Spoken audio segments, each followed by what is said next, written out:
तो last video में हम लोगों ने देखा था साइक्लिक एएमपी का फॉर्मेशन हो चुका था यहाँ तक, ठीक है, हम लोगों ने देखा था, ठीक है, लाइगेंड बाइंड किया था और अल्टीमेटली हम लोग बोलेंगे साइक्लिक एएमपी या सेकंड मैसेंजर का फॉर्मेशन हो चुका था साइटोप्लाज्म में, हम लोगों ने यहाँ तक देखा था।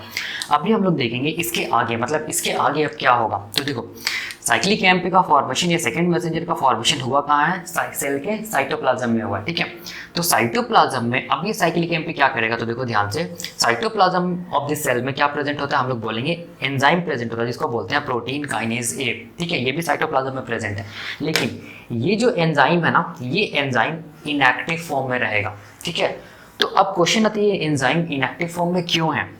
इसीलिए ये एंजाइम साइटोप्लाज्म में इनएक्टिव फॉर्म में है क्योंकि ये एंजाइम हम लोग बोलेंगे, अगर इसका स्ट्रक्चर देखेंगे तो ये 4 सब यूनिट से बनता है। देखो 1 2 3 4, ठीक है। इसीलिए ये क्या चीज़ हम लोग बोलेंगे, टेट्रामर है। टेट्रामर में हम लोग बोलेंगे 2 सब यूनिट्स को हम लोग बोलेंगे क्या चीज़, रेगुलेटरी सब यूनिट्स, और 2 सब यूनिट्स को हम लोग क्या बोलेंगे, कैटालाइटिक सब यूनिट्स।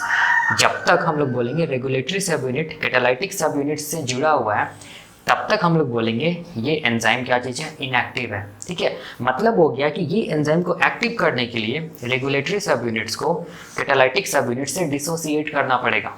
अनलेस ये डिसोसिएशन नहीं होगा तब तक हम लोग बोलेंगे प्रोटीन काइनेज ए का एक्टिवेशन नहीं होगा, और प्रोटीन काइनेज ए अगर एक्टिव नहीं होगा तो फर्दर प्रोसेस नहीं होगा। तो देखो कैसे करके प्रोटीन काइनेज ए एक्टिव होता है, ठीक है ना। तो देखो यहाँ पर जो साइक्लिक एएमपी बना है ना, ये साइक्लिक एएमपी क्या करेगा, इस प्रोटीन काइनेज ए के रेगुलेटरी सब यूनिट से बाइंड करेगा। तो अगर हम लोग रेगुलेटरी सब यूनिट्स को देखेंगे तो इसके पास देखो 1 2 3 4 साइक्लिक एएमपी बाइंडिंग साइट्स होता है, किसके पास, रेगुलेटरी सब यूनिट्स के पास, ठीक है। तो अब देखो यहाँ पर क्या होगा, यहाँ पर हम लोग बोलेंगे ये साइक्लिक एएमपी किसके साथ जुड़ेगा, रेगुलेटरी सब यूनिट्स ऑफ क्या चीज, प्रोटीन काइनेज ए। कितना साइक्लिक एएमपी जुड़ेगा, 4 साइक्लिक एएमपी जुड़ेगा। जैसे ही हम लोग बोलेंगे साइक्लिक एएमपी जुड़ जाएगा रेगुलेटरी सब यूनिट से, तब हम लोग बोलेंगे रेगुलेटरी सब यूनिट और कैटालाइटिक सब यूनिट्स क्या हो जाएगा, डिसोसिएट कर जाएगा, ठीक है। तो यहाँ पर क्या होगा, देखो डिसोसिएशन हुआ ना, देखो ये क्या चीज़ है, रेगुलेटरी सब यूनिट्स है ये, ठीक है। और ये क्या चीज़ है, हम लोग बोलेंगे कैटालाइटिक सब यूनिट है, देखो ये।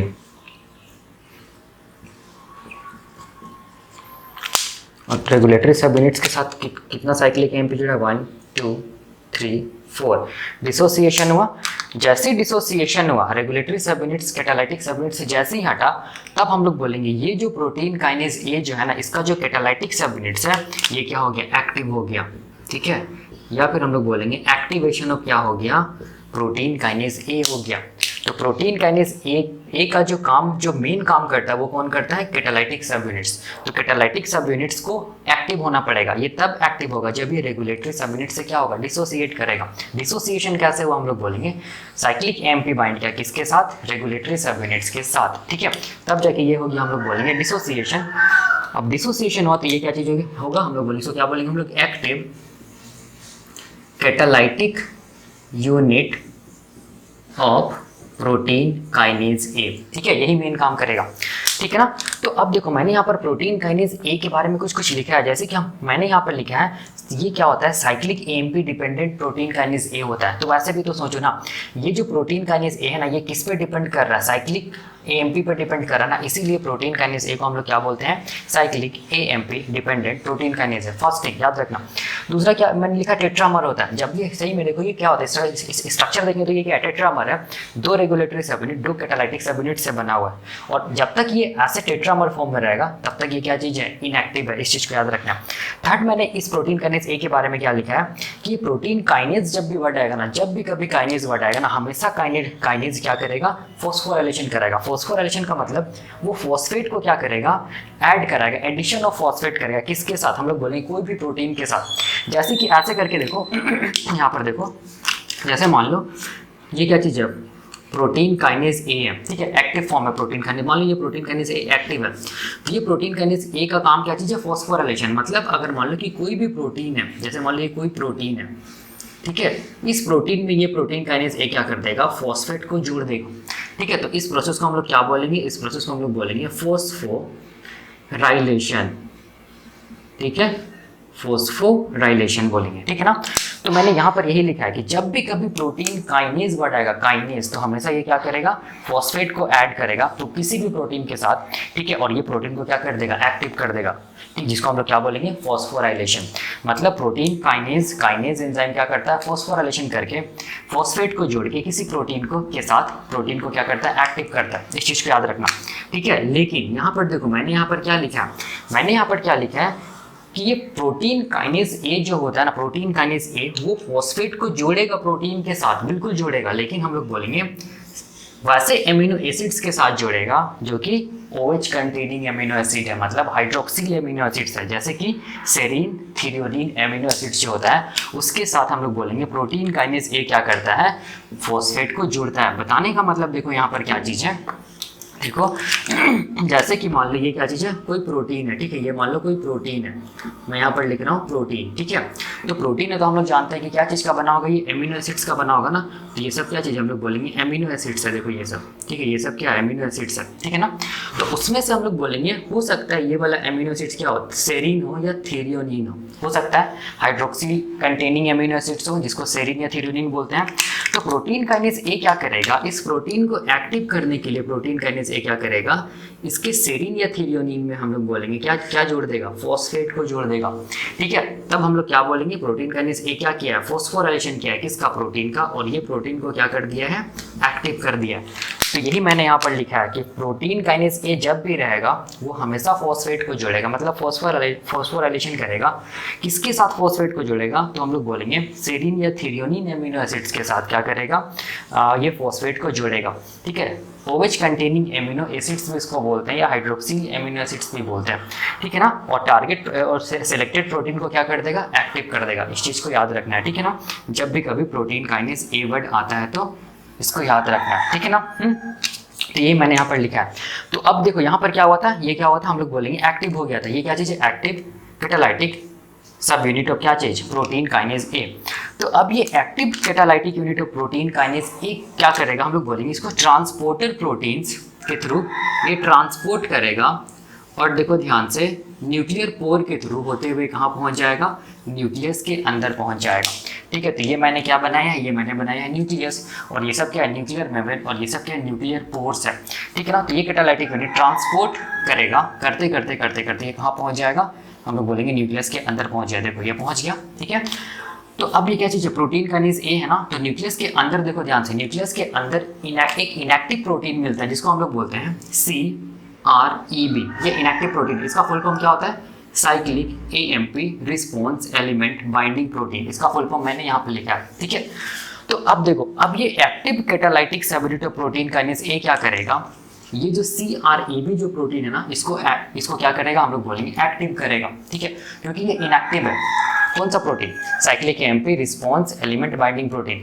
और वैसे भी तो देखो ना, इसका नाम से ही लग रहा है, ये जो प्रोटीन है वो किस पे डिपेंड करेगा, हम लोग बोलेंगे साइक्लिक AMP पे डिपेंड करेगा। या फिर हम लोग बोल सकते हैं ये प्रोटीन तभी रिस्पॉन्स करेगा जब हम लोग बोलेंगे साइक्लिक AMP इसको क्या करेगा, एक्टिव करेगा। इसीलिए क्या चीज़ है, cyclic AMP response element binding protein है, ठीक है ना। तो अब देखो, ये जो active catalytic subunit of protein kinase A है, ये क्या करेगा, ये जो इनएक्टिव CREB है उसमें क्या करेगा, फॉस्फोराइलेशन करेगा। देखो कर दिया फॉस्फोराइलेशन, मतलब फॉस्फेट को क्या किया, ऐड किया, तब जाके हम लोग बोलेंगे ये जो CREB प्रोटीन है वो क्या हो गया, एक्टिव हो गया। देखो ये एक्टिव हो गया, ठीक है ना। फॉस्फोराइलेशन किया मतलब ये, वैसे भी तो सोचो ना, ये प्रोटीन काइनेज है ना, प्रोटीन काइनेज ए है ना, तो ये मैंने बताया था कि प्रोटीन काइनेज ए क्या करेगा, फॉस्फोराइलेशन करके जो भी प्रोटीन होगा उसको एक्टिव करेगा। तो यहाँ पर जो भी ये फॉस्फेट को जोड़ा है तो किस एमिनो एसिड्स पे जोड़ा होगा, सेरीन या थीरियोनिन एमिनो एसिड ऑफ CREB जो प्रोटीन है उस पर जोड़ा होगा। कौन, प्रोटीन काइनेज ए। तब जाके ये CREB प्रोटीन क्या हो गया, एक्टिव हो गया, ठीक है। ये सब न्यूक्लियस के अंदर हुआ, ठीक है ना। अब देखो, अब ये CREB जो प्रोटीन है, जो एक्टिवेटेड प्रोटीन है, ये ट्रांसक्रिप्शनल फैक्टर का काम करता है। तो ये ट्रांसक्रिप्शनल फैक्टर का काम करेगा, मतलब ये क्या करेगा, ट्रांसक्रिप्शन कराएगा। और ट्रांसक्रिप्शन कराने के लिए हम लोग बोलेंगे इसको किससे जुड़ना होगा, DNA या जीन से जुड़ना होगा। तो ये क्या करेगा, देखो किसके साथ जुड़ गया, DNA के साथ जुड़ गया। देखो ये एक्टिवेटेड क्या चीज़, CREB प्रोटीन, ठीक है, ठीक है ना। तो अब ये क्या करेगा, देखो ये एक्टिवेटेड CREB प्रोटीन क्या करेगा, और एक प्रोटीन जो न्यूक्लियस के अंदर प्रेजेंट होता है उसको एक्टिव करेगा, जिसको हम लोग बोलते हैं सीबीपी। सीबीपी का मतलब हो गया CREB बाइंडिंग प्रोटीन, मतलब ऐसा प्रोटीन जो किसके साथ बाइंड करेगा, CREB पे बाइंड करेगा। ठीक है, तो ये किसको एक्टिव किया, CBP प्रोटीन को एक्टिव किया, जो कि सेल के न्यूक्लियस के अंदर ही प्रेजेंट है। एक्टिव जैसे ही होगा तो ये CBP प्रोटीन किसके साथ जुड़ जाएगा, CREB के साथ जुड़ जाएगा। ठीक है, जैसे ही जुड़ जाएगा तो यहाँ पर देखिए कॉम्प्लेक्स का फॉर्मेशन हुआ। अब ये कॉम्प्लेक्स क्या करेगा, हम लोग बोलेंगे ट्रांसक्रिप्शनल फैक्टर का काम करेगा। ये कॉम्प्लेक्स का जिसका काम करेगा, ट्रांसक्रिप्शनल फैक्टर का काम करेगा। एक्चुअल में जो CREB है ना, वो ट्रांसक्रिप्शनल एक्टिवेटर का काम करता है, और ये किसका काम करता है, CREB ट्रांसक्रिप्शनल फैक्टर का काम करता है। CBP ट्रांसक्रिप्शनल एक्टिवेटर का काम करता है। CREB किसका काम करेगा, ट्रांसक्रिप्शनल फैक्टर का काम करेगा। ठीक है, तो नाम से ही लग रहा है ट्रांसक्रिप्शनल फैक्टर का काम करेगा, मतलब ये क्या करेगा, DNA से किसको बनवाएगा, हम लोग बोलेंगे mRNA को बनाएगा। इस प्रोसेस को बोलेंगे ट्रांसक्रिप्शन। ये न्यूक्लियस के अंदर होगा। अब ये mRNA न्यूक्लियस से बाहर आएगा, राइबोसोम से जुड़ेगा, क्या बनाएगा, प्रोटीन बनाएगा, जिस प्रोसेस को हम लोग बोलेंगे ट्रांसलेशन। अब ये जो प्रोटीन होगा ना, यही प्रोटीन क्या करेगा, टारगेट सेल में क्या कराएगा, सेलुलर रिस्पॉन्स को कॉज करेगा। ठीक है, तो ऐसे करके हम लोग बोलेंगे क्या काम करता है, GPCR सिग्नलिंग पाथवे काम करता है। ठीक है, जिसको हम लोग क्या बोलते हैं, GPCR cyclic AMP protein kinase A signalling pathway. तो देखिए यहाँ पर GPCR भी आया होगा, साइक्लिक AMP भी आया होगा, प्रोटीन काइनेज ए भी आया होगा। तो देखो ये क्या चीज़ हम लोग बोलेंगे, क्या चीज़ है, GPCR है। ठीक है, ये क्या चीज़ है, साइक्लिक AMP है, और ये क्या चीज़ है, हम लोग बोलेंगे प्रोटीन काइनेज ए है। तब जाके देखो क्या हुआ है, सेलुलर रिस्पॉन्स हुआ है। तो ये इंटायर पाथवे को हम लोग क्या बोलेंगे, GPCR सिग्नलिंग पाथवे या GPCR cyclic AMP protein kinase A signalling pathway बोलेंगे। ठीक है, तो यही हम लोग बोलेंगे मैकेनिज्म होता है GPCR सिग्नलिंग पाथवे का। ठीक है ना, तो अब देखो, अब क्वेश्चन आता है ना कि ऐसा कौन कौन सिग्नलिंग मॉलिक्यूल है जो इस पाथवे को फॉलो करता है। ठीक है ना, तो देखो कौन कौन सिग्नलिंग मॉलिक्यूल या कौन कौन लाइगेंड है जो इस पाथवे को फॉलो करता है। तो याद रखिएगा, glucagon, oxytocin, epinephrine, norepinephrine, GnRH, parathyroid hormone, luteinizing hormone, follicular stimulating hormone, anti diuretic hormone, thyroid releasing hormone, thyroid stimulating hormone, calcitonin, odorant molecules, vision, taste molecules, ये सब जितना भी है ना, सारा का सारा लाइगेंड और सिग्नलिंग मॉलिक्यूल्स याद रखना GPCR cyclic AMP protein kinase A signalling pathway को फॉलो करेगा। मतलब बताने का मतलब हो गया कि ये सारा का सारा मॉलिक्यूल में रिसेप्टर क्या रहेगा, G प्रोटीन कपल रिसेप्टर रहेगा। एंजाइम कौन रहेगा, एडिनाइलेट साइक्लेज रहेगा। सेकेंड मैसेंजर कौन बनेगा, साइक्लिक AMP बनेगा। ये किसको एक्टिव करेगा, प्रोटीन काइनेज ए को एक्टिव करेगा। प्रोटीन काइनेज ए क्या करेगा, न्यूक्लियर ट्रांसक्रिप्शन कराएगा, और अल्टीमेटली क्या कराएगा, सेल्यूलर रिस्पॉन्स को कॉज करवाएगा। ठीक है, तो याद रखना ये चीज़ को, ये मॉलिक्यूल्स हम लोग बोलेंगे GPCR सिग्नलिंग पाथवे के थ्रू काम करता है। इस चीज़ को याद रखना। ठीक है, हम लोग देखेंगे डिटेल में कैसे करके ये मतलब इस पाथवे को फॉलो कर रहा है, ये हम लोग देखेंगे आने वाले वीडियोज़ में। ठीक है ना, तो अब देखो, अब हम लोग बोलेंगे कि कंक्लूजन क्या है, बताने का कंक्लूजन क्या है। तो कंक्लूजन हम लोगों ने जितना भी पढ़ा उसी से हम लोग कंक्लूजन निकालते हैं। देखो, सबसे फर्स्ट हम लोग बोलेंगे GPCR सिग्नलिंग पाथवे में क्या हुआ, सबसे फर्स्ट क्या हुआ, हम लोग बोलेंगे बाइंडिंग हुआ किसका, लाइगेंड या सिग्नलिंग मॉलिक्यूल्स का, किसके साथ, हम लोग बोलेंगे रिसेप्टर के साथ। फर्स्ट ये हुआ, जैसे ही बाइंडिंग हुआ तो हम लोग बोलेंगे सेकेंड, फिर क्या हुआ, एक्सटेंशन ऑफ क्या हुआ, लूप 3 हुआ। ठीक है, तो सेकंड क्या हुआ, हम लोग बोलेंगे एक्सटेंशन ऑफ लूप 3 हुआ। थर्ड क्या हुआ, तो देखो ध्यान से, एक्टिवेशन हुआ, क्या चीज का, हम लोग बोलेंगे G प्रोटीन का।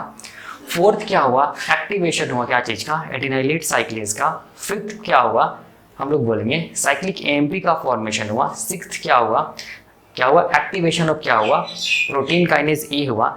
सेवेंथ में क्या हुआ, एंट्री हुआ एक्टिव कैटालाइटिक यूनिट और प्रोटीन काइनेज A का न्यूक्लियस के अंदर। 8th स्टेप में क्या हुआ, CREB प्रोटीन का एक्टिवेशन हुआ। 9th स्टेप में क्या हुआ, ट्रांसक्रिप्शन हुआ। 10th स्टेप में क्या हुआ, ट्रांसलेशन हुआ। तब जाके हम लोग बोलेंगे क्या हुआ, सेल्यूलर रिस्पॉन्स हुआ। ठीक है, तो यही कंक्लूजन है। ठीक है, जो मैंने बताया। ठीक है ना, तो this is all about the mechanism of GPCR signalling pathway. ठीक है, नेक्स्ट लेक्चर में हम लोग क्या देखेंगे, नेक्स्ट लेक्चर में हम लोग देखेंगे आइसोफॉर्म्स ऑफ G अल्फा। क्या देखेंगे, आइसोफॉर्म्स ऑफ G अल्फा। ठीक है, जो G प्रोटीन होता है, जो GDP अल्फा जो प्रोटीन होता है, उसका कितना आइसोफॉर्म्स होता है। ठीक है, ये हम लोग देखेंगे नेक्स्ट लेक्चर में। तब तक के लिए थैंक यू।